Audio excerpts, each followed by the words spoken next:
Hello, and a welcome to another episode of the Action Network podcast. I'm your host, Brandon Anderson, here as always with Raheem Palmer. We are here to wrap up and recap the Super Bowl and look back on the NFL season that was. The Los Angeles Rams are world champions.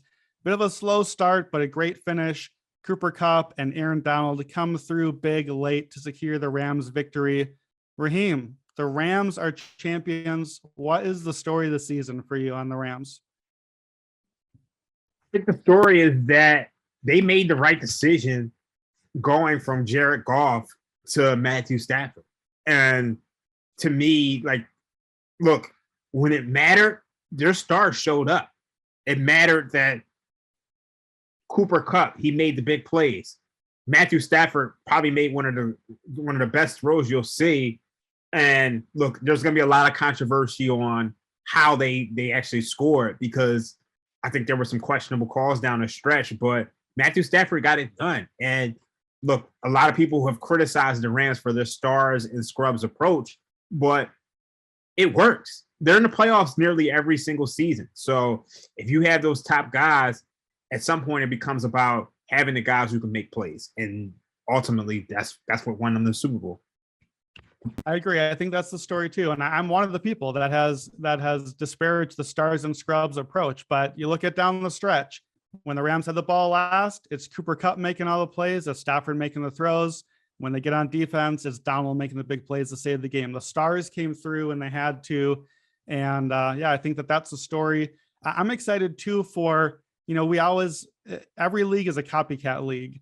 And though I don't necessarily agree with go all in on the stars, go all in and trade everything for the quarterback, if people try to copy that, that's a much more exciting NFL going forward with teams aggressive and going for the kill. So we'll get into all of that today. Odds today from BetMGM, of course, the official odds provider of the Action Network podcast. We're going to recap the Super Bowl. We're going to look back at the 2021 season that was, and then just a little look ahead to next season. So let's just jump into it. Let's get to the Super Bowl. Rams 23, Bengals 20. Bengals end up covering. The line closed at 4.5, opened at 3.5. They covered all the lines in between thanks to that botched extra point. Game stayed under. Pretty good win for the books. They usually like it when the favorite wins but doesn't cover, and we go under. Raheem, what was the story of the game for you? Is it the stars coming through there? No, I think the story of the game was that Odell Beckham got hurt.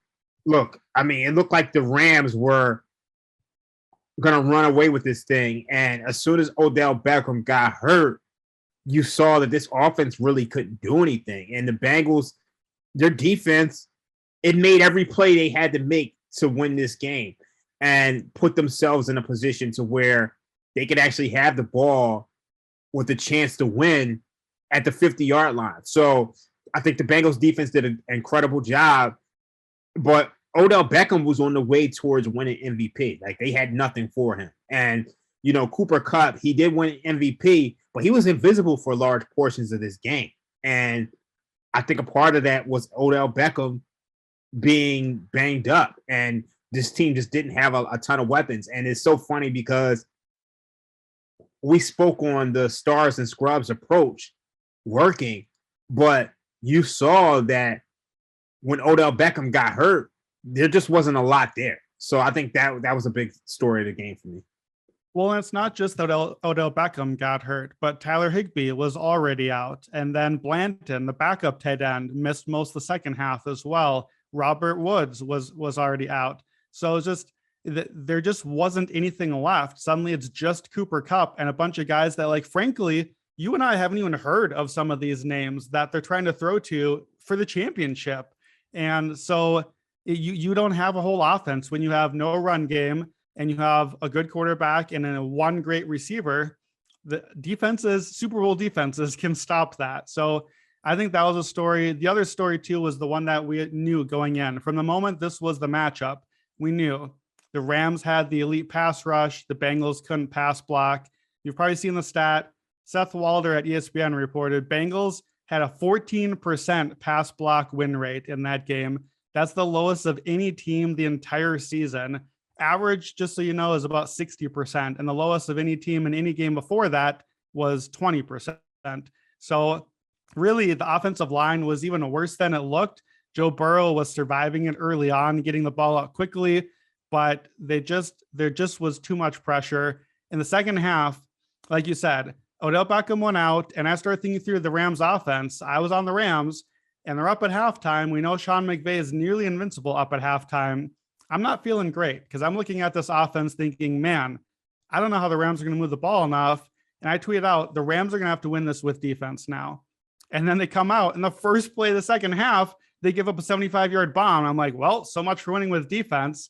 But then they basically pitched a shutout the rest of the game. The Bengals for the playoffs lost 31.5 EPA on sacks. The next worst for a team in modern era, for a Super Bowl team in the modern era, was the Flacco Ravens with negative 19.3 EPA lost on sacks. So that's practically doubly worse.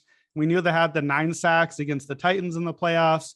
They had ended up getting sacked 7 times here, 6 in the second half. They had 5 in the third quarter. That was a third quarter record. That was a single game record in the Super Bowl. So to me, that was the story we knew coming in, and that was the story that played out as well. So early in the game, when Odell is on the field, felt like the Rams were dominating. Do you feel like the Rams might have run away with this one if he stays healthy? Yeah, I mean, I think that's that's why that was the big story of the game for me, is just because you saw that they kind of got whatever they wanted offensively. And for me, the defense was just like, I'm gonna be honest with you, I didn't like that first 4th down play call. Like, the Bengals got the ball in good territory and they're at the 50. And to me, I think we've really lost something with the entire analytics movement where you feel like you have to be aggressive right away.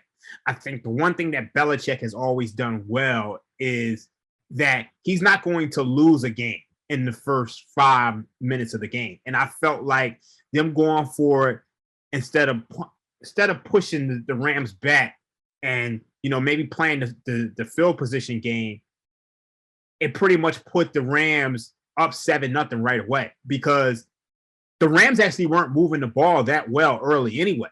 So it's like, I feel like the Bengals defense played well, but you put them behind 7-0 to start the game, you come back and get a field goal, and then it's 13-3 right away. And it just felt like this thing could truly get away from them. And then I think, they got lucky, scoring a touchdown and make it 13-10, but I just think it was some questionable coaching decisions from Zach Taylor, in my opinion.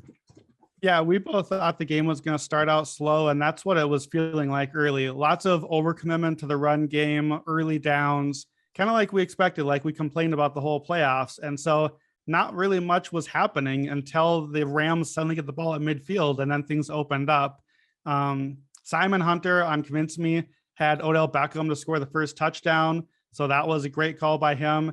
Technically speaking, Raheem, we called ourselves before the season a Browns podcast. So I think that means we actually had Odell Beckham to score the first touchdown in the Super Bowl before the season, because when Odell was on, we don't get credit for that one. Yeah. So yeah, the Rams were flying. Kupp wide open for his touchdown. I don't know how you lose him. Is rough beat if you had the Rams over in the first half. Is 13.5. So you lost it by that botched extra point by Hecker.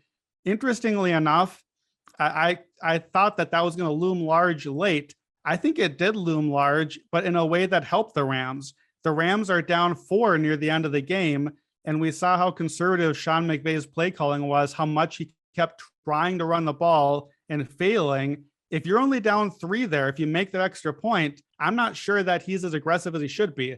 They went for a 4th down, buried in their own territory that they might not have gone for, and they're passing, and you have to go for the end zone rather than getting close and then kind of conservative and playing for the field goal. So rough beat if you had the Rams over in the first half.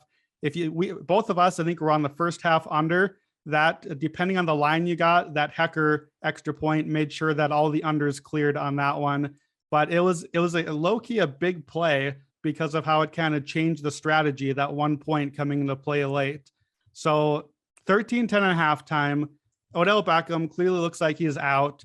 Eric Weddle, I was a little worried about. He had that shoulder stinger early on. We knew the Rams secondary was pretty banged up anyway. So we get to halftime. By the way, did you enjoy the halftime show?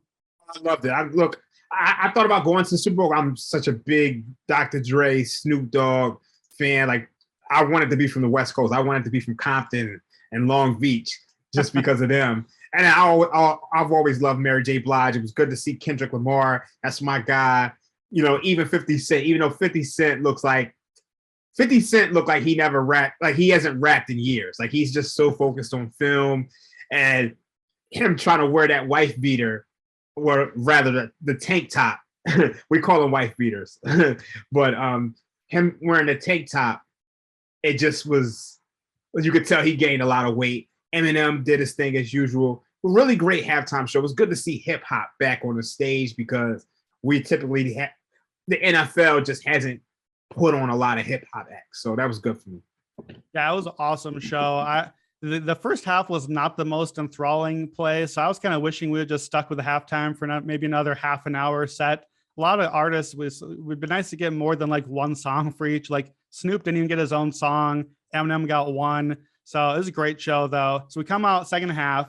Evan McPherson, by the way, didn't even leave. He just on the field jamming with everyone else because that's what a rookie kicker does when he's just feeling it and confident like that. So the Bengals are plus 170 on the money line coming to the second half. Sean McVay, we know, is 47-1 with the halftime lead.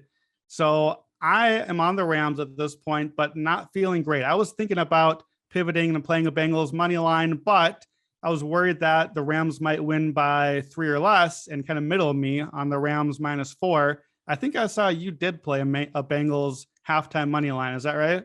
Yeah, I did. And, you know, I barely got a chance to catch my breath from the halftime show. And before you know it, they're scoring. Like, I'm like, what the hell? Like, I literally just put it in the app and then I looked away and I'm like, oh shit, the Bengals scored.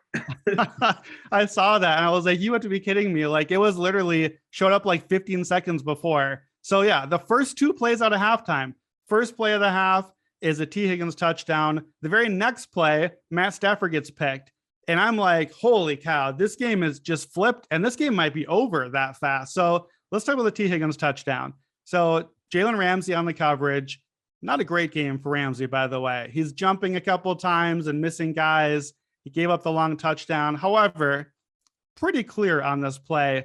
T. Higgins on the pass, grabs by the face mask and twists to get open, completely uncalled, 75-yard touchdown. The Rams win probability dropped from 75% to 51% on that. You have to make that call, don't you? You know, yeah, I think you have to make that call. It was just a bad, like, it just was. Look, I'm never in favor of them making a lot of calls anyway. To me, I want to see the players on the field win it, but that's a call you got to make. Yeah, you have to make the call. I think too. I didn't see a replay of the referee, but again, like you said, this is the first play out of the half. I wonder if the ref just didn't see it because, like, you're not even warmed up back on the field. You had this long break. You're still like eating your oranges. And all of a sudden you got Higgins and Ramsey jetting down the sideline. I think the ref is probably just trying to keep up with these guys down the sideline. You don't necessarily see a face mask tug. So at this point, our guys Raybon and Kerner are probably freaking out. They had T. Higgins at 60-1 on MVP. He's got 2 touchdowns already. He had that touchdown from Mixon on a halfback pass. So Bengals take the lead for the first time. Matt Stafford gets the ball back. And we're just talking about, okay, it looks like Odell is out. We're going to have to see Skowronek and some of these other guys make some plays. So first play, they throw it to him. He can't keep the ball. He tips it. And Awuzie gets the pick at the 32. So the Bengals are up. They have the ball already in scoring range. This is the chance, I think, where the Bengals could have really put the clamps on and they get into the red zone. But like they did all postseason, they couldn't get into the end zone there.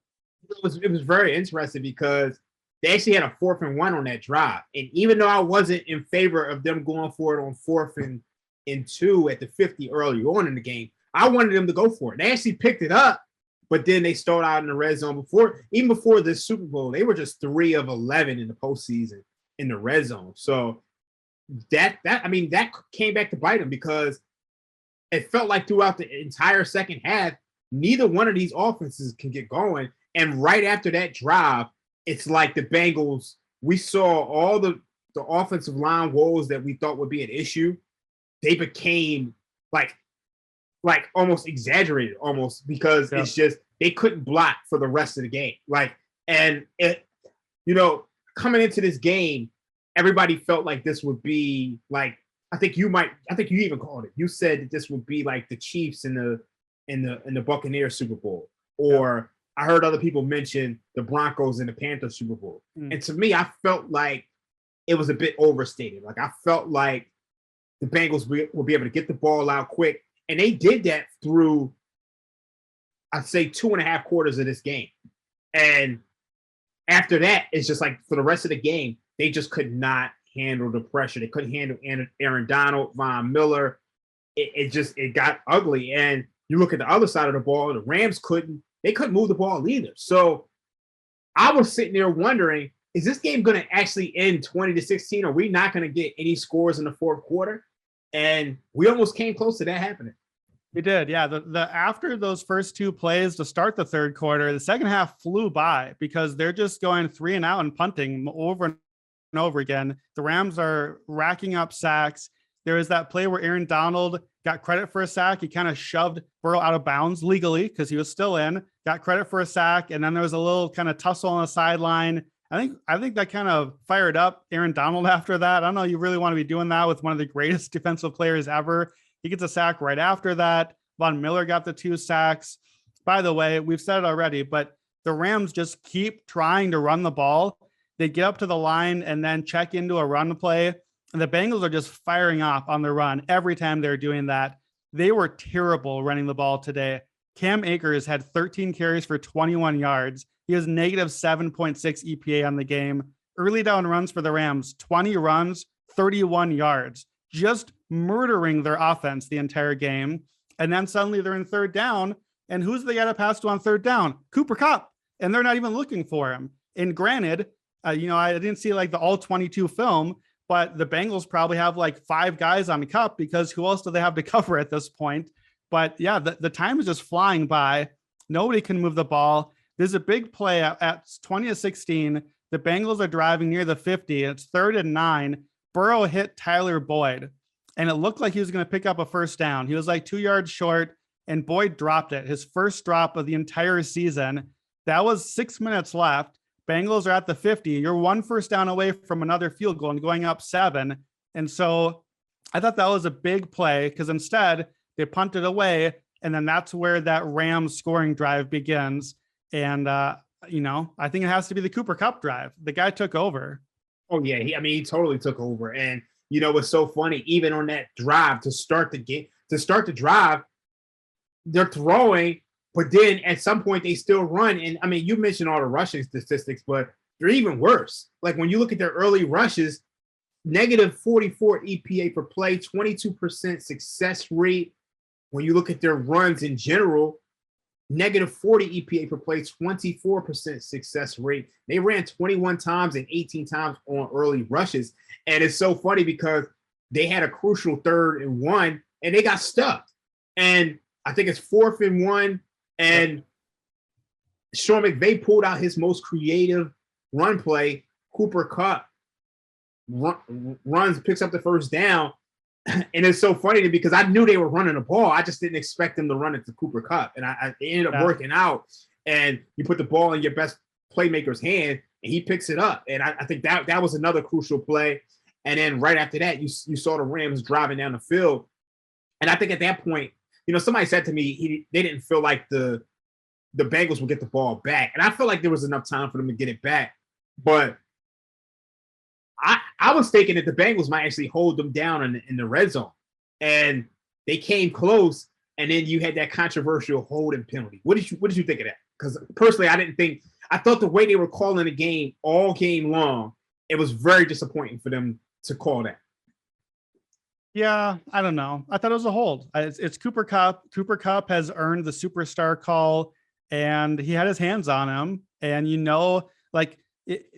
I thought that was a story too, that there were other calls too, Skowronek or some of the other guys who they maybe could have had a hold or defensive pass interference, and they look for the flag, look, those guys aren't getting the call. Not in the Super Bowl, not in the third and fourth quarter. Cooper Kupp is the only guy that's going to get that call. And that's how this goes. We know the stars get the calls. I thought it was the right call. Certainly they deserved a call after the T. Higgins thing. So I saw a lot of talk about the refs down the stretch. It was a weird game. If you remember week 17, the Bengals Chiefs game, this was eerily similar feeling to that one where the Bengals are driving late and then they kept getting those penalty first downs. They even had the QB sneak to kind of run the clock a little bit. Like that's what I thought Stafford was doing. And it felt very similar, except the Bengals were on the other foot. They had the ball in that one. This one, they're on defense. Cooper Kupp got credit for 6 first downs on that final drive. He had that end around. I think McVay was finally watching a little Kyle Shanahan ball, gave him the old Deebo Samuel play on that one. So he had that one. He had an 8-yard catch, 22-yard catch on a no-look pass from Matt Stafford with like 4 minutes left in the Super Bowl. What the heck? Another 8-yard catch. And then, 3 straight first down penalties, or I guess one of them was an offset, but it was a touchdown. So Kupp caught 2 game-winning touchdowns. One of them they took away with on a hold, which was the right call, but catches the actual touchdown. Somehow they got him on single coverage, which I don't know what you're doing, leaving single coverage on Cooper Kupp with a championship on the line. But the guy took over down the stretch. Obviously, that's where he won MVP. 15 play, 79-yard drive. And so the Bengals get the ball back.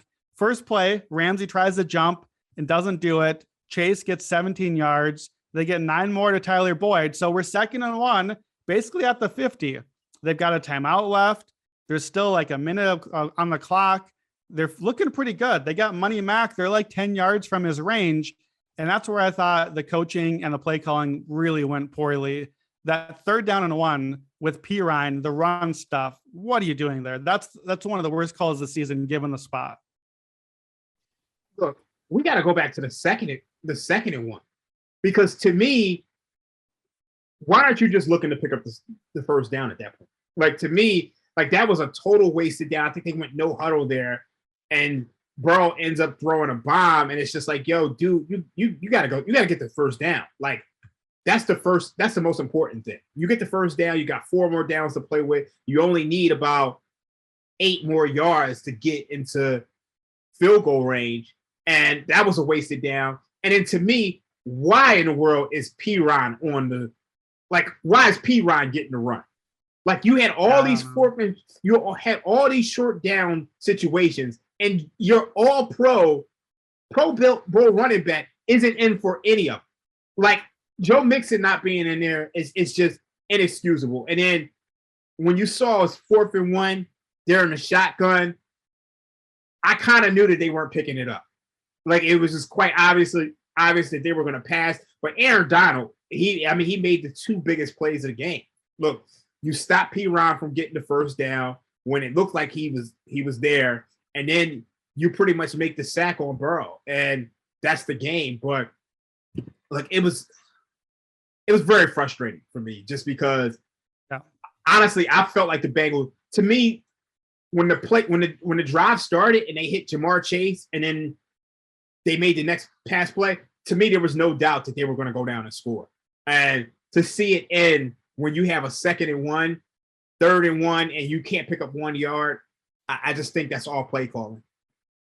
Yeah, I was frustrated too, because some of my biggest props were on field goals. I had McPherson. I did the escalator prop. I had him hitting 2, 3, and 4. So I thought we were money. We were going to hit the 3rd one. We'd have a shot to hit the 4th one in overtime, which I had 10-1. I had 4 combined field goals. So I was feeling great. Like, okay, here we go. We're getting that field goal. We're going to overtime. And I thought it was funny too. Those last 2 plays, both Aaron Donald stuffs, and they really, the 2 of the stories of the season in the offseason coming into the year, number one was there was the whole conversation about, is Aaron Donald actually bad at stuffing the run? Like, no, clearly not. He makes the huge run stuff play, tackles him, and doesn't let him fall forward for the first down. And then we had the whole thing of, did the Bengals make the right choice? Should they have drafted offensive lineman Penei Sewell? Did they make the right choice with Chase? And then we get the last meaningful play of the season. Jamar Chase is effectively open because Jalen Ramsey fell down. but there's no time to get him the ball because they didn't have the blocking, and Donald gets through. So yeah, the stars and scrubs thing worked. At the end, Cooper Kupp made the plays, Aaron Donald made the plays. Early on, Odell Beckham made the plays. Stafford came through with the big throws. Von Miller had a couple of sacks and was in the backfield all game. The stars did it, but I'll say too, a couple unsung heroes in this game. Third string tight end, Bryson Hopkins. You ever heard of Bryson Hopkins before yesterday? I have not. I had not either. He had 2 catches on the last drive. He had 4 catches for 47 yards, caught all 4 of his targets. This is a second-year, 4th-round pick, 1 career reception into the game. And the dude showed up. He caught 4 balls. He moved the chains. Rookie 3rd-round linebacker Ernest Jones also. Big game for him. He got targeted early and often. It's clear that was part of the Bengals' plan. He had that 4th down pass breakup early in the game. He had 7 tackles. He had a sack and 2 tackles for a loss. So even as much as the stars came through, Ernest Jones, Bryson Hopkins, the depth of the Rams roster still had to show up and complement it. So yeah, the Rams become the first team ever to win 3 playoff games by 3 or fewer points. You look at the stats, pretty even for the most part. The yardage was very close. The time of possession and the first downs were very close, just slight edge to the Rams on those. But I thought a big key was 3rd downs. Bengals were 3 of 14 on 3rd downs. On late down plays, they were negative 0.74 EPA per play. So it just didn't happen for them. And the Rams go 3 for 3 in the red zone versus 1 for 3 for the Bengals. Cincinnati finished 4 of 14 in the red zone for the playoffs. So they have their chances. They certainly could have won this game. They showed up a little more than I gave them credit for, but the Rams got the job done.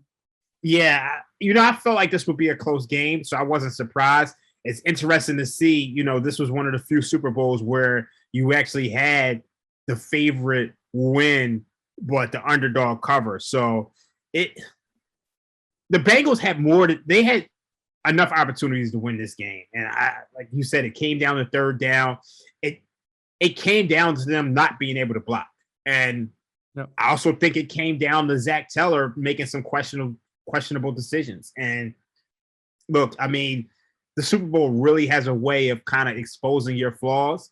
Matthew Stafford tried his hardest to throw this game away. So it's just 1 or 2 plays differently, and I think this is a different game. But I really didn't like that holding call at the end. Like the 3rd down holding call, to me, I think that the way that they have been letting them play all game, I felt like that was inexcusable. And I kind of felt it made the Super Bowl a little bit anticlimactic for me, because you want to see the players win. And yeah, you do, but like you have to call the penalty that happens too. Like I always hear that you don't want to see the refs decide the game, but the players decide the game by committing penalties, and the refs have to call what they have to call. You're right. It's a questionable spot. It could go either way, but the Bengals don't even score the second half, if not for a clear, blatant penalty on the T. Higgins play. And then that changed the entire game too. So I don't know. I think it's too much to focus on that. Cooper Kupp came through. He was my MVP pick, 6-1, 7-1 at some books. He finishes the season 19 of 21 games. He had 92 yards. That's what he had, 92 yards here. That's an absurd season. For the whole season, 178 catches, counting the playoffs, 2,425 yards, 22 touchdowns. Just an absurd, insane year for Cooper Kupp. I don't think any of us expected that coming into the year. So I hit big on the Cooper Kupp MVP. Both of us had the first half under. I had Rams first to score, Rams halftime, full time. How did your other props do for you? Any other hits for you? I had Bengals first half field goals over 0.5. You knew that was going to hit just based on how this team has just struggled in the red zone. I also had the one that I was pissed off was first drive Bengals punt. I was we both really had that one, because it's just like first things first. The Rams had a horrible punt, absolutely like one of the worst punts you'll see, and then it puts them at the 50, where the Bengals feel like they kind of have to go for it. What else do we have? Oh, Bengals first score field goal, that hit. Like you kind of knew that was going to hit, but that actually got closer than I thought it would be, because I think Boyd actually dropped the touchdown. But yeah, a lot of my game props hit. So like I liked a lot of those, but my player props weren't like very good. Like I had Joe Mixon over 25 and a half receiving yards, and he had like 4 catches for like a yard. Yeah, he had 5 for 1 yard. I like Mixon too. I like the Mixon receptions, but I was not expecting him to go 5 catches for 1 yard. So that was a rough one. And that's another thing. I felt like we didn't see any screens. You got this vaunted pass rush, and the Rams are like, they give up the 7th highest plays on towards screens because of that pass rush, and you don't throw any screens to Mixon. So that was very frustrating for me.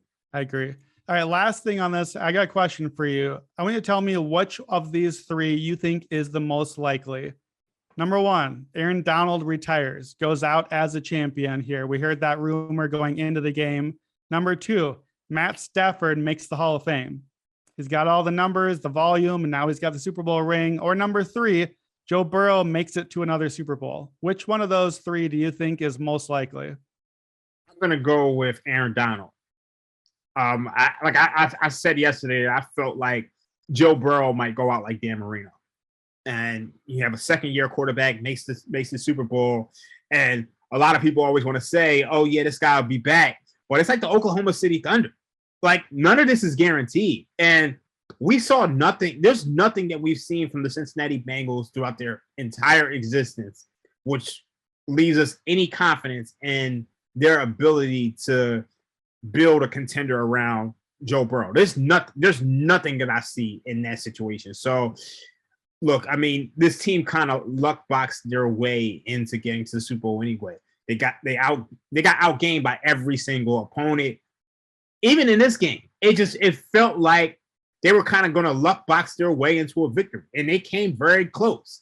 But look, I mean, I know they have some problems on the offensive line. The defense was solid, but I'm not counting on this team to be a team that's going to perennially go to the Super Bowl, even with Joe Burrow. Yeah, and the AFC is a gauntlet too, with Patrick Mahomes, Josh Allen, Justin Herbert. That definitely is going to be a tough conference going forward. So it's going to be a tough road for Burrow. I would agree that I think that's the least likely of those 3. You know, one thing I want to say. I want to say one thing about the Super Bowl, and this Super Bowl was a reminder of why I don't like parity. Because I feel like you could play these entire playoffs again and you wouldn't, like, neither one of these teams might have made it. Like, to me, I felt like I wasn't watching the champion. Like, I want to give credit to the Rams. They got it done, but I don't feel like the best team won the Super Bowl. And I think that's the one thing that's frustrating about parity. And I think that's why we probably didn't, like, we watched that first half and we're texting and it's just like, yo, this is not really that enjoyable, because it's just, you're not seeing the best of the best play. I felt like we saw 2 teams who kind of, to me, the Rams, they were a team who they beat up on a bad Cardinals team, which was kind of bombed out and depleted for the last 4 or 5 weeks of the season. Then, you know, they played a Tampa Bay Buccaneers team, which had a banged up offensive line. It really wasn't the same team that they were mid-season when they had all the weapons and Godwin, Antonio Brown.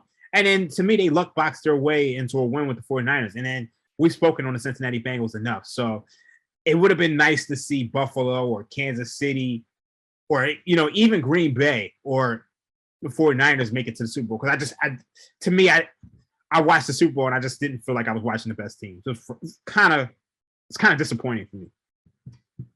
Yeah, I understand that. And let's use that to talk about some of our kind of takeaways from the season, because that kind of hints toward one of my big takeaways, which is I just felt like there wasn't a truly great team this season. And you listed off some teams that I think were good, that I thought were better than the Bengals, but we had a lot of good but not great flawed contenders this season.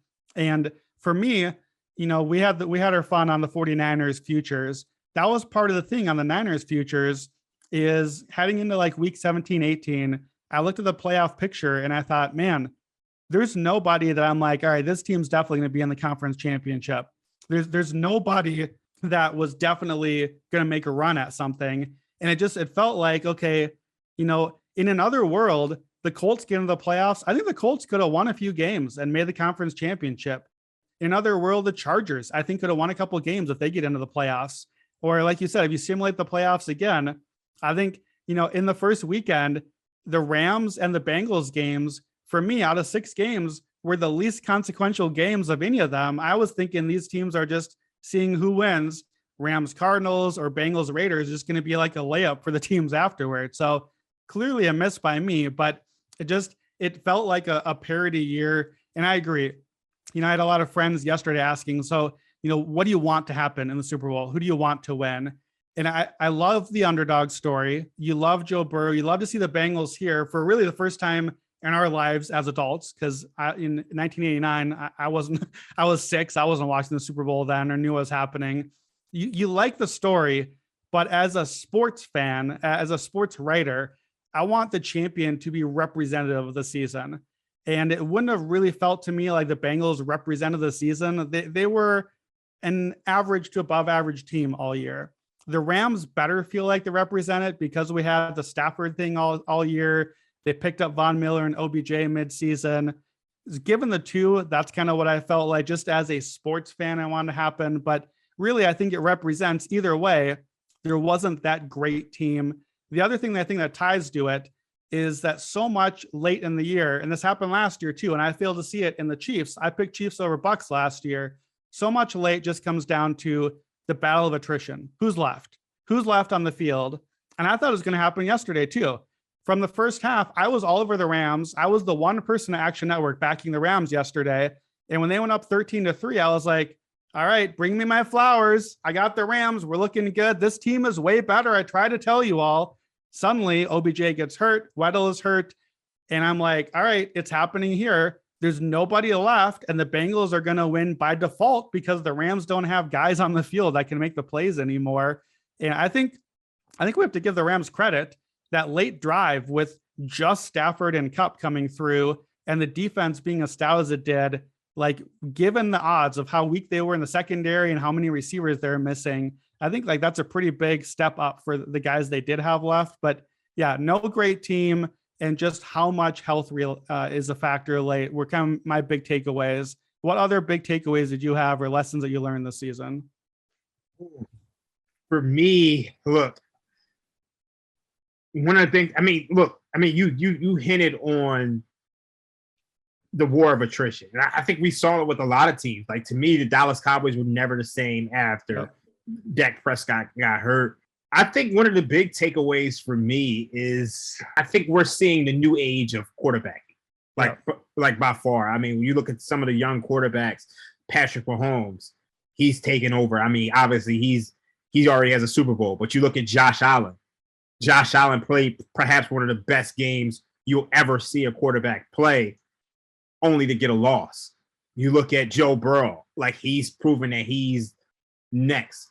So, I mean, you look at Aaron Rodgers, he had another MVP season, but I think he's on his way out. You look at Tom Brady, he just retired, the GOAT. So it's just like you're seeing that Tom Brady, that Drew Brees, that Aaron Rodgers, the Peyton Manning, that era is over. We're seeing a new era of quarterbacking.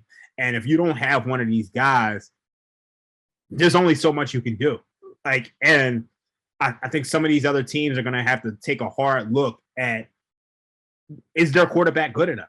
And, it's like, I love Kyler Murray, but he couldn't get it done without DeAndre Hopkins. I love Dak Prescott, but he just wasn't good enough when it mattered. And I think you got to have one of these guys who were good enough. We saw the Titans. The Titans were the number 1 seed, but when it came down to it, Ryan Tannehill, he threw the game away with interceptions. He couldn't make the plays. So you got to have one of those guys. I agree. I had that in my notes too. Just the changing of the guard and that you've got to have that quarterback when it comes down to it. So big picture from the season, what teams for you were you the most right about, or who won you the most money? For me, I think the Cowboys. I had the Cowboys among my Super Bowl contenders coming into the season. We remember at the start of the season, they kept winning and covering like week after week. So I backed them early and often. Obviously, they didn't come through for me in the playoffs with my Super Bowl ticket, but they were looking good going in. I made a lot of money. We made a lot of money on Steelers money lines as underdogs this year, just kind of playing that. And of course, the Niners. We didn't get our futures on it, but we did kept getting those money line wins late, beating the Rams and then the Cowboys, and then getting all the way to the NFC Championship and within 10 minutes of the Super Bowl. So those were the big wins for me. Who are your teams that you were most right about, or who won you the most? Well, I mean, you mentioned the Niners. The Niners were big for us in the playoffs. Earlier on in the season, I was like the champion of the Minnesota Vikings betting syndicate. Like, I'm looking at some of my records here. I actually picked the Minnesota Vikings 6 times. I was 4-2 in those games, 66.7%. I think in the Cowboys games, I was 4-1 picking with them. The Steelers, I was 4-1 picking with them. Another team, actually, I was 3-0 picking the Cincinnati Bengals, which is pretty interesting.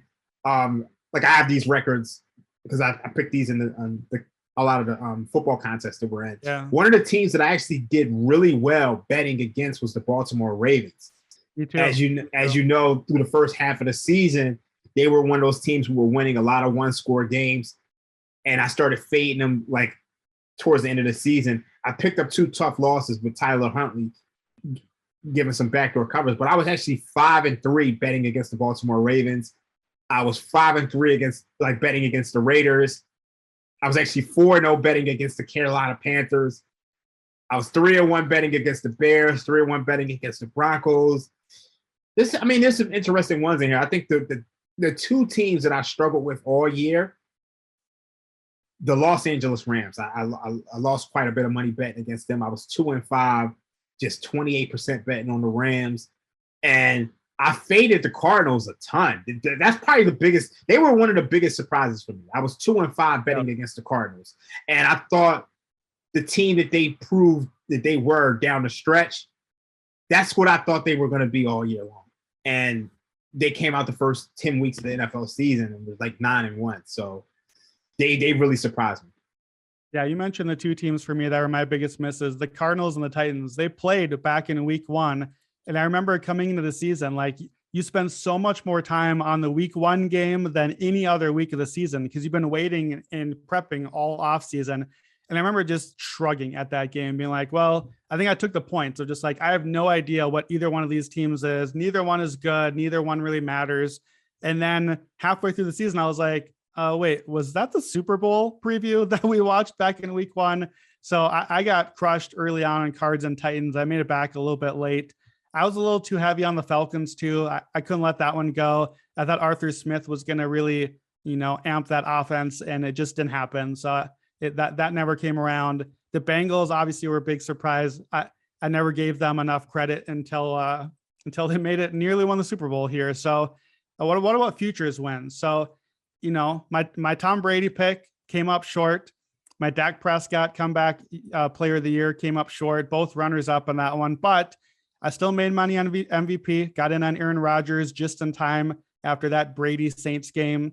And also Jamar Chase for Rookie of the Year and TJ Watt for Defensive Player of the Year. Both of those were mid-season picks. Those were races that I didn't feel good about early in the year. So that was a takeaway for me on futures is you can kind of wait for your moment. Add a Watt plus 250, Rodgers plus 250, Chase at 110, and then at 300. That sweet spot, kind of around 250, 300, where it's like maybe the second guy in the race, but you don't like the first guy. You feel like they're about to close the gap. That's kind of how my futures played out. Did you have any futures wins?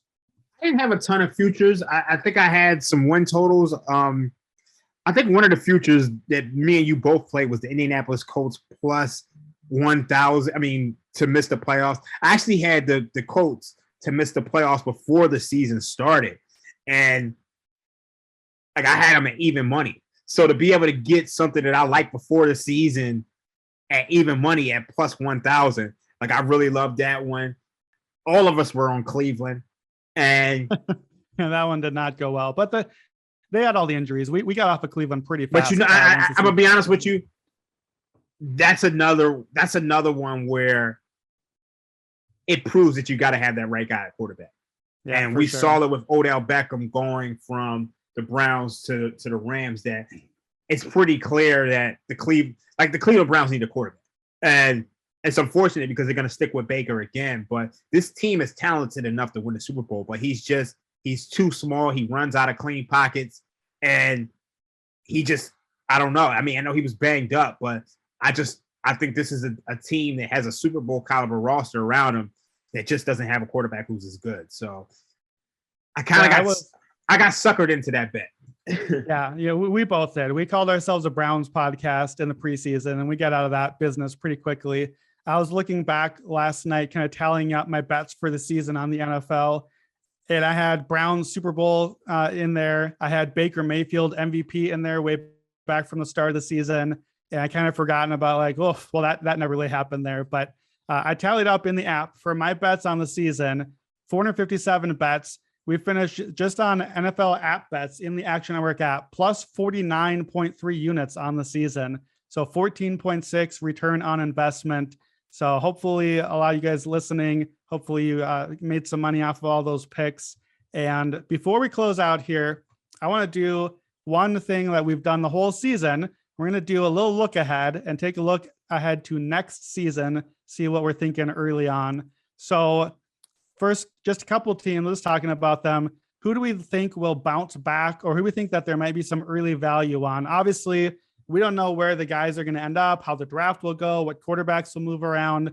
But what's a team that you've got your eye on for next season right now? Definitely the Baltimore Ravens. I think they had a ton of injuries this year. Obviously, Lamar Jackson was banged up. And you saw Lamar Jackson through the first 8 weeks of the season. They won a ton of close games, and then you saw that regress towards the end of the season. I think the Baltimore Ravens are definitely going to take a step forward. That's a team that I'm really, really looking at. Yeah, I like the Ravens too. John Harbaugh is still there. Lamar Jackson will be healthy again, and again, an MVP candidate. They also finished 4th in the division, so they're going to get a really soft schedule because of that. They get to play the NFC South and the AFC East next year. So the only thing is, books already have the Ravens 6th to win the championship next year. So I think that they're also with us on that one. So I like the Ravens. The team I had my eye on here is the Chargers. So the Chargers finished 3rd in their division. So that means, again, a little bit of a softer schedule. That means they got games against Miami, Cleveland, Houston, Atlanta coming up. We know Justin Herbert is awesome, can get the job done. They were 4th in DVOA offense this year, and they have the 4th most cap space of any team. So they're going to be able to go out and bolster that offensive line a little bit more, and hopefully, especially, attack that defense. That was just not good enough this year. But if they can add to the defense the way they added the O-line this year, Chargers are at plus 2,500 at BetMGM right now, which is only the 15th highest for winning the title. Herbert can win the title. Herbert can be Joe Burrow or Matt Stafford. So I like the Chargers. They're probably my favorite pick right now because they already have they have the name. They have Herbert. We don't have to wait on the carousel. We just have to use all that cap space to bolster the defense. What do you think about LA repeating, but with the Chargers next year? Brandon Staley is just the thing that scares me. Like the variance in which he coaches with, it's a little scary, and I think that's going to come back to bite them. I really just think you're going to have one of those games where, and I think it's so interesting because to me, I felt like Doug Peterson found a market inefficiency by consistently going forward and being aggressive on 4th downs. And it really hasn't worked out for anyone. I mean, you saw Baltimore Ravens, they kind of, during Lamar Jackson's MVP season, they made a living off being aggressive, but then in the playoffs, all that aggressiveness it didn't work in their favor. And I think that's going to ultimately happen with the Chargers. I think, to me, they still have some issues with the defense that they really got to fix. They got to work on the defense. And I don't know. I think offensively, they have the weapons and they have the quarterback, but I don't know if they're performing optimally. So I'm a little concerned about them. If I'm looking at a long shot of a team that I feel like can make a leap, to me, I think the Philadelphia Eagles can potentially make a leap if they get a new quarterback. And I know there's going to be a market for a lot of quarterbacks this season. Obviously, we have to know what's going to happen with Deshaun Watson. We got to know what's going to happen with Russell Wilson, with Aaron Rodgers. A lot of these guys are going to be leaving their teams. So if the Eagles can get a Deshaun Watson, I think they're in a good place. I think the Denver Broncos, to me, with them firing Vic Fangio, I think they're in a good position. Like, we love the Broncos this year. They just need a new quarter. I think if they get a quarterback and a coach, I think they're right there. Yeah, the Broncos, the books think they're right there too. I think the books think that Aaron Rodgers is headed to Denver because depending on where you look, Denver is like 6th or 7th for best title odds for next year. So we may already have missed the window on getting some odds there. I think you look for a sleeper in the NFC because the AFC, we just said, they've got all those quarterbacks loaded up, especially if Rodgers ends up over there too. I couldn't really figure out who the sleeper is in the NFC though. So let me make the case for my Vikings. Kevin O'Connell, Super Bowl winning offensive coordinator, comes in. I always love to look for the new coach. And I think that he could do some stuff with that offense, unlock Justin Jefferson a little bit, the way that he did Cooper Kupp this year. And could Kirk Cousins be a Matt Stafford type year if he got the right protection and the right receivers? Maybe. I'm talking myself into it. The defensive talent is there. Didn't perform this year, but Vikings have an extra home game next year. The schedule shapes up pretty nicely. They're 40-1 right now. I got my Vikings jersey on in the Super Bowl. It's as close as I've ever gotten. Do the Vikings have any shot, or if Kirk is around, is it just dead on arrival? I'm not trusting Kirk Cousins. I just look. I love this offense. I mean, I love the offense. I love Justin Jefferson. I love Adam Thielen. But it's just when push comes to shove, can you trust this guy? And I think that's really what it comes down to.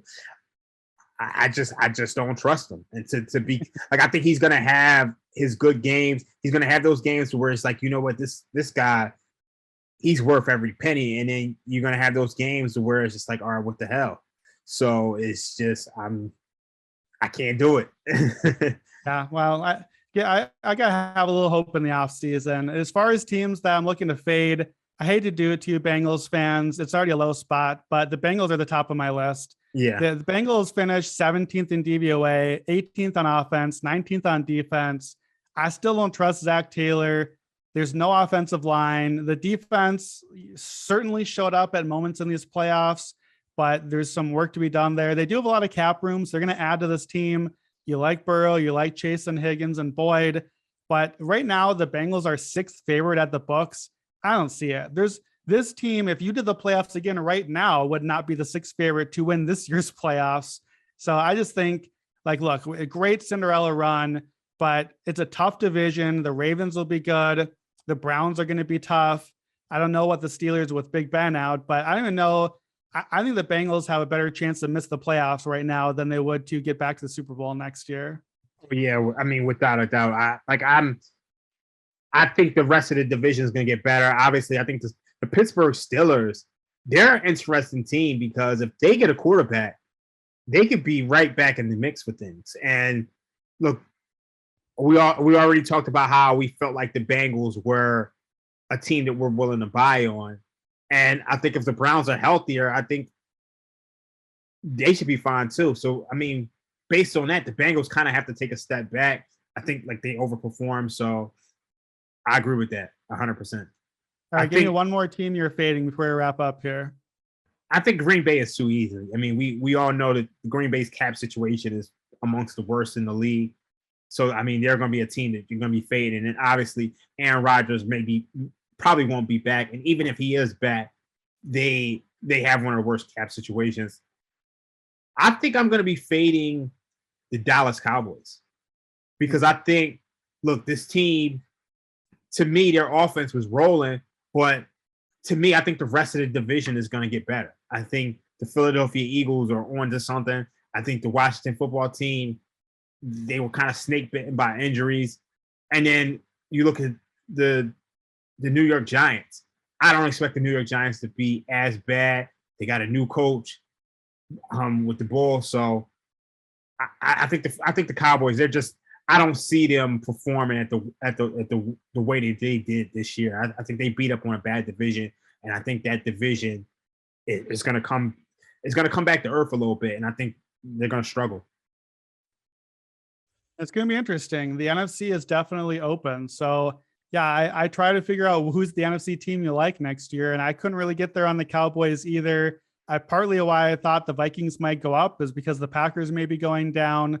the NFC, it seems, might be open, and maybe the Rams just are the favorite to get back to the Super Bowl again out of the NFC. So yeah, that's it. You know what? I think I see why you got there on the Vikings because it's just like when you look at the rest of the division. I mean, yeah, look, that's exactly it. The Lions, to me, I mean, they're still a ways away. And then I think the Bears, they kind of got to get that offensive line fixed. So it's just like maybe the Vikings are worth a future shot. I'm interested to see what's going to happen with the Tampa Bay Buccaneers in the NFC South, because the NFC South, to me, it's a mess. I mean, what do you even do there? Like, I still don't trust the Falcons and Matt Ryan. Carolina Panthers seem like a mess. I guess the Rams are probably the favorite. Like when you look at everybody, because it feels like Seattle could lose Russell Wilson, or they're still not a great team. The 49ers are going to go with Trey Lance. So, I mean, maybe we could be looking at a repeat champion. I thought about trying to talk us into into the 49ers again, but it's too soon. The wound is still fresh. I'll probably get around to the 49ers again. I like Trey Lance there. They got a lot of talent, but it's too soon. I can't go back to Niners futures just yet. But that is going to wrap it up today. And for the football season here at the Action Network podcast, thank you to everyone who has listened and followed along all season. Thank you to our producers, Dan Titus and Matt Mitchell, to all of our editors and production team, everyone that worked behind the scenes tirelessly to make this a great product. Thank you to our listeners and to our fans. There's no show without you guys listening. You guys reviewed, you sent messages, you followed along, tailed our picks all season long. We made a lot of money together. So thanks for listening along the way. With Super Bowl wrapped up, the Action Network podcast will be covering major events throughout the off season. We got March Madness. We'll have UFC, special events like the Oscars. Later this week, Matt Moore and I come over from the Buckets podcast to give you our best bets for NBA All-Star Weekend. So stay tuned to the Action Network podcast, and thanks for a great NFL season. Don't forget, if you haven't yet, one last reminder, please rate and review the podcast, Apple and Spotify, and then follow me and Raheem. The sports are not over, just NFL. Come over to the Buckets feed. We'll get you ready for the NBA home stretch. Trade deadline is in the rearview mirror, and we're heading toward the playoffs. So make sure you follow us on the Action Network app for all of our action there and across other sports. For Raheem Palmer and Brandon Anderson, and this has been the Action Network podcast. We are on to the off season.